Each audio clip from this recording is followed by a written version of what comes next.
unless we're willing to cultivate it inside. And that, my friends, is the spiritual task at hand. Learning to live this human life while still cultivating peace, while still staying in spiritual awareness. How do we do that? Because it is this power of peace that allows us to manifest peace out in the world, that allows us to manifest love out in the world, that allows us to manifest joy out in the world. Now, in the revealing word, you knew I was going to go there, right? Charles Fillmore. Where else am I going to go? Charles Fillmore, the original OG, right? Harmony and tranquility, he says, derived from awareness of Christ consciousness. That is the definition of peace. Harmony and tranquility arrive from the awareness of Christ consciousness. And it's this Advent season, this 4 weeks that we have, that we come together to celebrate this Christ consciousness being born anew in us here in unity. But here's the thing, it's not just born one time a year. It's born in us day after day. Every time we center ourselves in spiritual awareness, this Christ consciousness is born anew in us. Whether you call it Christ consciousness or Buddha nature or divine spark or spirit, it's born anew in you. And here's the thing, we celebrate this Christ consciousness just as people around the world are celebrating the birth of Jesus and the Christ consciousness that he had. They might not call it Christ consciousness like we do here in Unity, but we know it to be the same thing. Now, Charles Fillmore saw a connection here, a connection between peace and this Christ consciousness. He did not view these things as separate. An awareness of our Christ consciousness leads us not just to have peace in spirit, but peace in mind and peace in body. These things are inextricably linked. So you might be saying, great, Melissa, that's wonderful to know. That's a lot of useful information. How do I get there? How do I cultivate a lasting, a long, steadfast peace? How do I center myself in peace? Well, I gave you the answer back in the meditation, right? We do so by going within. We do so by going within time and time and time again. Through practices such as prayer and meditation, through affirmations, through the kindnesses that we do for other people, through any mindful activity that keeps us in a state of spiritual awareness. What are those mindful activities that keep you in a state of spiritual awareness? Think about them for a moment. What is it that keeps you peaceful, or that gives you another sense of centered peace? What is that? By going within, we stay in spiritual awareness. And when we are present to this spiritual awareness, we are not just aware of the peace, but we are aware of this Christ consciousness. You can think of it as cyclical, right?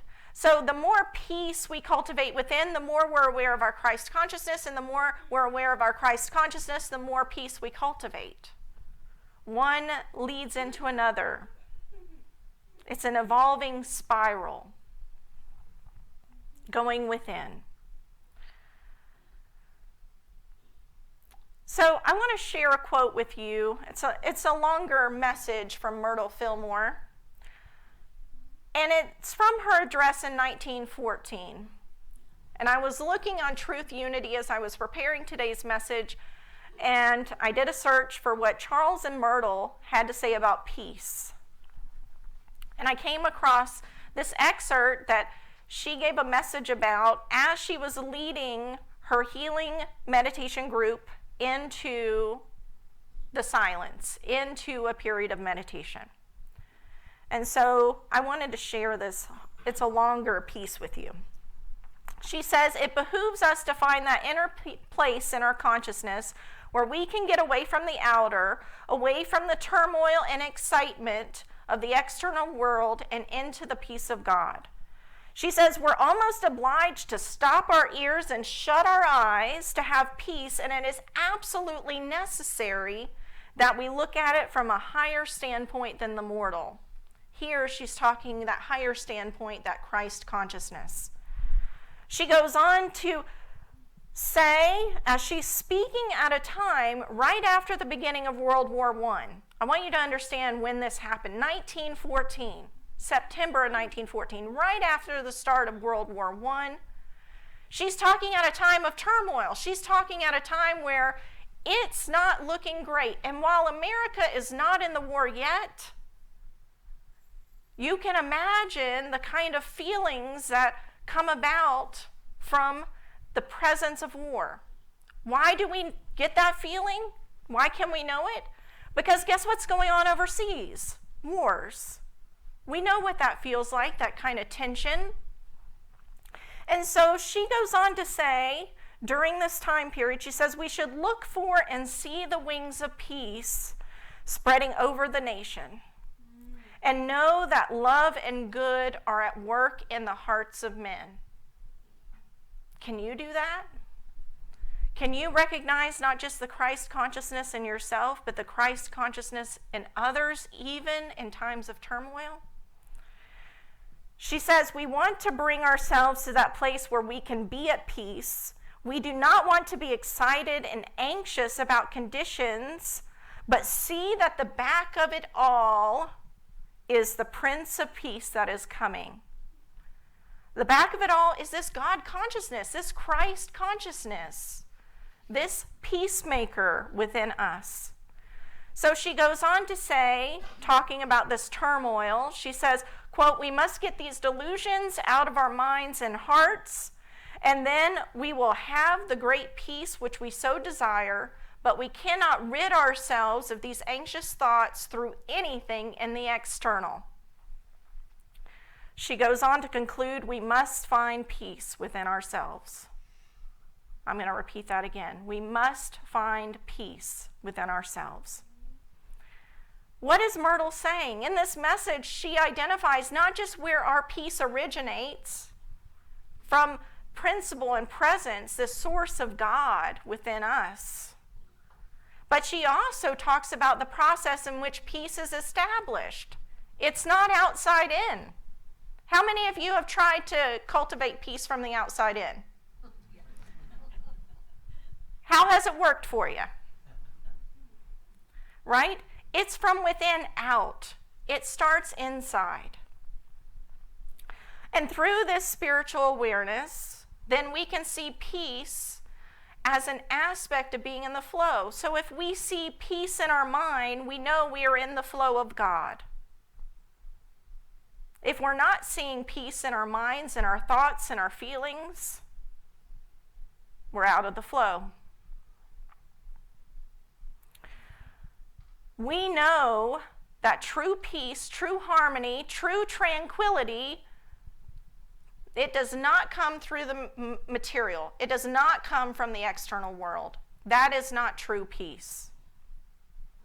Rather, true peace comes from within, from being an expression of God, from being an expression of this Christ consciousness.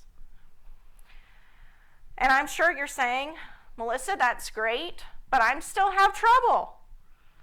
It's the middle of the holiday season. I've got busy times. I've got chaotic times. I've got some grief and some transition and some change and everything else going on in my life. How do I get there? So I want to share with you today 5 stages, and I'll be brief with them, that can help you get recentered into that peaceful presence. And we practiced one of those stages just a few minutes ago through our meditation. The first stage is being open to spiritual awareness and to self-awareness. What happens if you're not aware? What happens if you don't know you're having unpeaceful thoughts? Will you change? No, you're just going to keep going with the status quo, right?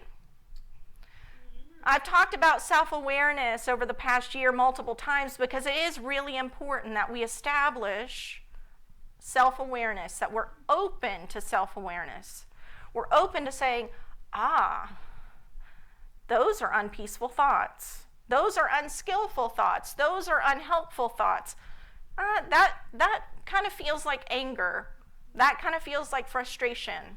That kind of feels like anxiety. To know it and to name it. Right? Because self-awareness, being aware that thoughts are unskillful, that thoughts are unhelpful, that you are having negative thought patterns, this is the key that unlocks the pathway to centering yourself in peace.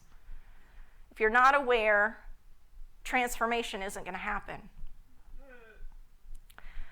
So I can say from experience that the more I practice self-awareness, the more I'm aware, I'm ruminating again on that one thing that I probably, it would be better if I wasn't ruminating about, right? Whatever that is. You all have those situations in your lives.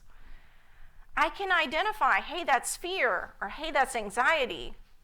Hey, that feels like anger. And once I'm aware that I'm having those feelings, I'm having those thoughts, I can take the next step, which is acknowledging. So you have awareness, and then you have acknowledging.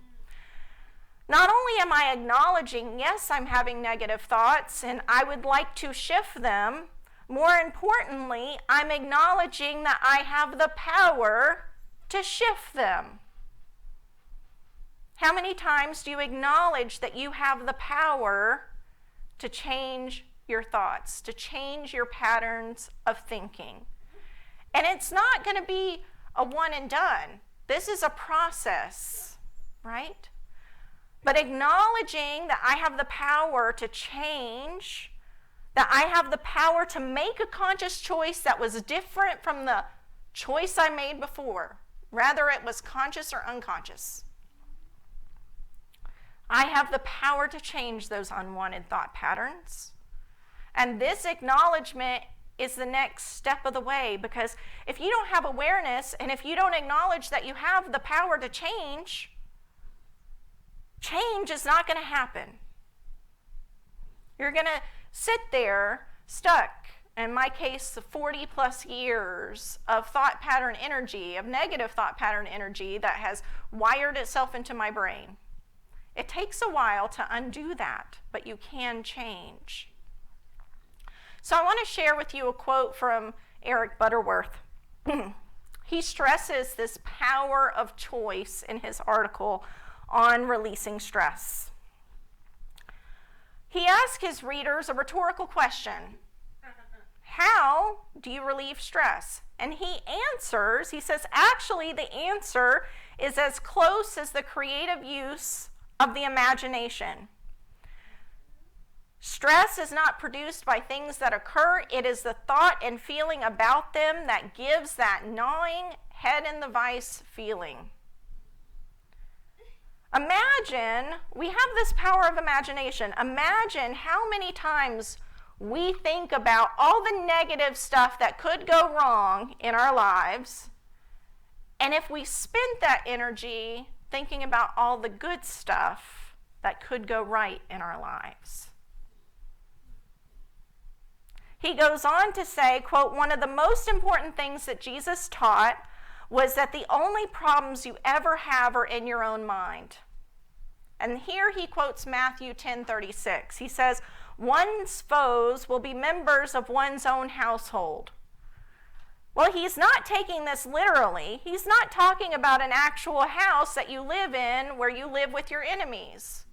He's taking a metaphysical approach to this. He's talking about your mind. Your foes, your enemies, are the negative thought patterns in your mind. Those things that say you can't, or you should, or you don't want to, or I can't change, or I'm not enough, or I don't have the power. How many times have you heard those in your own mind? He goes on to say, quote, no matter what happens out there in the world, or even at your own doorstep, all that really counts is what happens in your own mind. Awareness, acknowledgement. So what is this third thing? Because he's just talking about how the power of being in peace or not in peace is a choice. So once we're aware that our minds are in a state that is unpeaceful, and we acknowledge we have the power to change it, what do we do next? We discern. We have the power of wisdom within us. So stage 3 is discerning what are those spiritual tools, what's in your personal tool belt of techniques that you can use to center yourself to get out of that negative thought process. I'll list a couple that I use: mindful breathing, prayer, meditation. Sometimes I just reduce sensory input. I took Myrtle's advice without even knowing I was taking Myrtle's advice by getting earbuds and other things to literally block out the outside noise because I'm sensitive to it, right? I use affirmations. If I'm getting caught up in negative news cycles or doom scrolling, I might watch, read, or listen to something that's uplifting to shift my perspective. Sometimes it's taking a short walk, right? It doesn't have to be a mile. It doesn't have to be 3 miles. A simple walk around the block sometimes is enough to shift your perspective. And once I decide to do this, I say, okay, this is what I'm discerning. I do it. That can be another challenging part of this process, is having the willpower to do it, to center myself in peace, if even for just a few moments. And sometimes that's all it takes is a breath. Sometimes it takes a little bit more than that. I get that there are really difficult, challenging things that happen in our lives. So this is a process. It's not meant to be a one and done. It's not meant to be a, hey, I go through these in a certain order and then I never return to them again. I get to stage 5, step 5, I'm done. No. Depending on the depth of the situation at hand, I may find myself centering and recentering multiple times in an hour, multiple times in a day, multiple times in a week, and many, many times over a month, depending on how I'm dealing with that specific situation. But the more I do this, the easier it becomes to call on these tools and to center myself in times of distress, in times of fear, in times of anxiety. If you don't use your tools in easy times, how are you going to use them in difficult times? So it's a process. Awareness, acknowledgement, discernment, and centering. And you might say, well, didn't you say there were 5? I did. And the more I do these 4 stages, the more I get to this 5th stage, which is acceptance, a kind of equanimity, if you will. And by acceptance, I don't mean that you're going to fall in love with the bad situation, or that you're going to wish it would continue, or that you just ignore that it's happening in your life in some form of denialism. That's not what I'm talking about. You're accepting that change in life happens. You become more accepting that even though you can't control the outside world, you can control your inner world. You can control how you react and how you respond to negative situations. I have a choice. You certainly have a choice. We can allow a situation, distress, anxiety, fear, to control our thoughts. We can go on autopilot like we have all the years of our lives, or we can make a conscious choice to do something else, to go within, to center ourselves in God. As I leave you here today, I want to leave you with these prayerful words. May you live with awareness. May you acknowledge the power of your mind. May your discernment guide you towards the pathway of centering peace. And may you learn to accept the power of living from Christ consciousness. Namaste.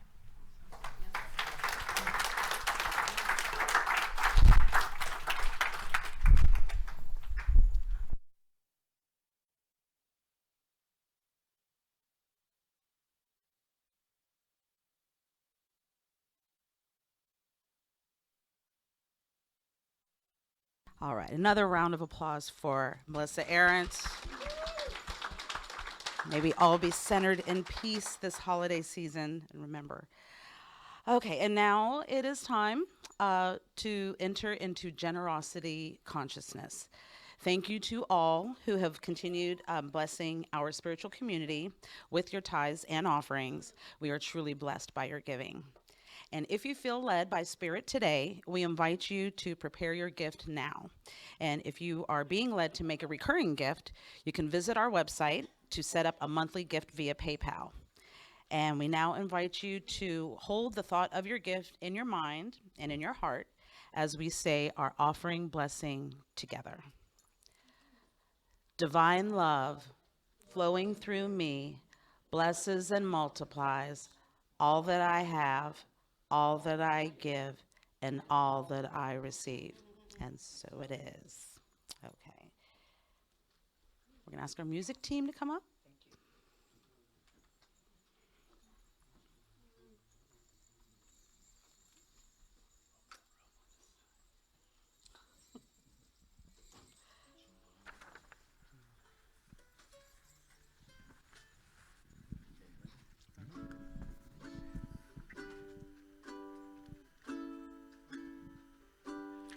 In the stillness of this moment, there is peace, there is peace. In the stillness of this moment, there is peace, there is peace. And I rest and trust and breathe and know that in the stillness of this moment, there is peace. In the stillness of this moment, we are one, we are one. In the stillness of this moment, we are one, we are one. And we rest and trust and breathe and know that in the stillness of this moment, we are one.